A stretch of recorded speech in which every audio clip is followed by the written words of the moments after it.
ఇటీవల రాష్ట్రాన్ని అతలాకుతలం చేసిన మోంతా తుఫాన్ సమయంలో ప్రజల సేవలో అగ్రగామిగా నిలిచిన రాజ్యసభ సభ్యులు సానా సతీష్ బాబుకు ముఖ్యమంత్రి చంద్రబాబు నాయుడు ఉత్తమ సేవా పురస్కారాన్ని అందజేశారని టీడీపీ మాజీ సర్పంచ్ ఆడబాల రత్నప్రసాద్ తెలిపారు.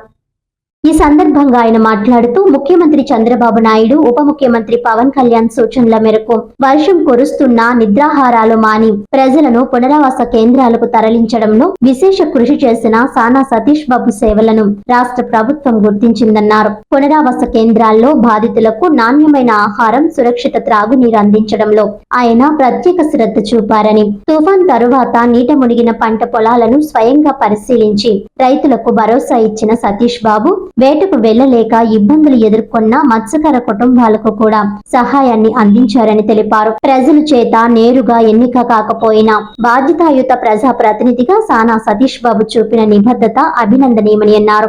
తుఫాన్ సమయంలో సేవలందించిన ప్రజా ప్రతినిధులను గుర్తించి వారికి పురస్కారాలు అందించడం ద్వారా మరింత ఉత్సాహంతో సేవ చేయాలనే సంకల్పం వారికి కలుగుతుందని ఆడబాల రత్నప్రసాద్ అభిప్రాయపడ్డారు.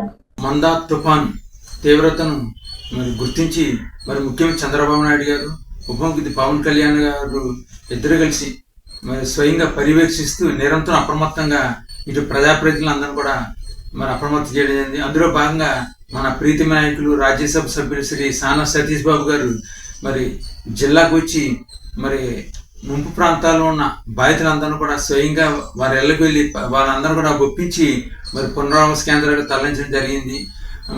ఆ రోజు విపరీత వర్షం, నిద్రాహారాలు మాని ఆయన ముంపు ప్రాంత బాధితులందరూ కూడా పునరావాస కేంద్రం తరలించడంలో ముఖ్య పాత్ర పోషించారు. అదేవిధంగా మన పునరావాస కేంద్రాల్లో బాధితులందరూ కూడా నాణ్యమైన ఆహారాన్ని, సురక్షిత మంచినీరు కూడా అందించడంలో వారు ప్రత్యేక శ్రద్ధ చూపడం జరిగింది. ఒక్క కాకినాడ నియోజకవర్గానే కాకుండా మన కాకినాడ పార్లమెంట్ నియోజకవర్గం అన్ని నియోజకవర్గంలో పర్యటించి వారి మంచి ప్రజలందరూ కూడా అప్రమత్తం చేయడం జరిగింది. అదేవిధంగా తుఫాన్ అనంతరం ముంపు ప్రాంతాలను సందర్శించి పంట పొలాలను కూడా పరిశీలించి కౌలు రైతులకు, చిన్నకారు రైతులందరూ కూడా ఒక ప్రభుత్వం అండగా ఉంటుందని భరోసాను కూడా ఇవ్వడం జరిగింది. అదేవిధంగా ముఖ్యంగా సముద్ర వేటకు వెళ్ళని మత్స్యకారులందరూ కూడా వారు ప్రభుత్వం నుంచి నిత్యావసర సరుకులు కూడా అందజేయడం జరిగింది. ఈ విధంగా ఆయన వాస్తవంగా రాజ్యసభ సభ్యులు, ప్రజల చేత ఎన్నుకోబడిన పార్లమెంట్ సభ్యులు కాదు, అయినా సరే ఒక ప్రజాపతిగా తన బాధ్యతగా వారు ముందుండి, రాజ్యసభ సభ్యుడైనా సరే ముందుండి ప్రజలందరూ కూడా సేవలు చేసినందుకు వారి యొక్క సేవలు మెచ్చి ఈరోజు ముఖ్యమంత్రి మన చంద్రబాబు నాయుడు గారు ఉత్తమ సేవా పురస్కారాన్ని అందజేశారు. ఈ సందర్భంగా ఎవరైతే కష్టపడి పనిచేశారో వారందరూ కూడా ఒక నూతన సాంప్రదాయంగా చంద్రబాబు నాయుడు గారు ఉత్తమ పురస్కారం అందించడం వారికి ఒక ప్రోత్సాహం వస్తుంది.